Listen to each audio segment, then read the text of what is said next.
तर बघा संध्याकाळचा टाइम झालेला आहे आणि माझी चालली संध्याकाळच्या स्वयंपाकाची गडबड.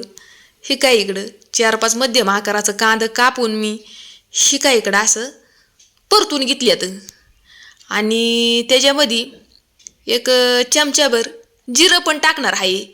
ही काय इकडं हे बघा. तर जिरं पण चांगलं परतून त्याच्यामध्येच कांद्यामध्ये घेते या आणि कांदा परतसपर्यंत 2 मध्यम आकाराचं टमाटं पण आबाडदोबाड कापून ही काय असं परतून घेतलेलं आहे तेलामध्ये. तर आता तुम्ही म्हणताल ही कशाची तयारी चालली आहे वाटणाची टमाटा कांदा. तर बघा मी बनवणार आहे पनीरची भाजी. तर पनीरच्या भाजीसाठी जे बी काय घरामध्ये होतं त्यातच मी बनवणार आहे. हे काय इकडं लसूण आणि आलं पण घेतलेलं आहे वाटणाला आणि वाटून हे काय इकडं परतून घेतलं या. आता चांगलं तेल सुटसपर्यंत चांगलं परातते आणि ह्याच्यामध्ये पनीर टाकून हे काय असं मस्त पनीर तिखा आपला तयार झालेला आहे. तर या सगळ्यांनी जेवण करायला थोडीशी वरून कोथिंबीर टाकते या. तर ह्या बघा मस्तपैकी आपला घरात जे सामान होतं त्यामध्येच मी पनीर तिखा केलेला आहे.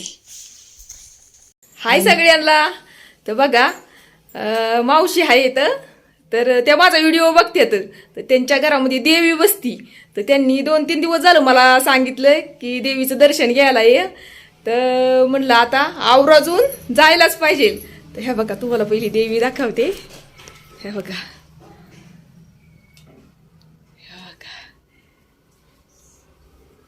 बघितली का किती छान मस्त. हे बघा किती छान देवीचा मुखवटा दिसतोय आहे का. आणि घरामध्ये बसवली बरं का त्यांनी. हे बघा इतकं छान डेकोरेशन पण केलेलं आहे ना. एवढं सुंदर वाटतंय.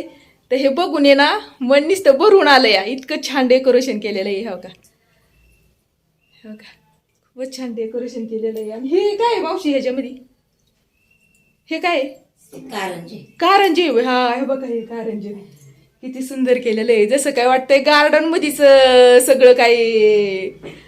गार्डन मध्ये कसं असतंय वेगवेगळ्या प्रकारचं बघा.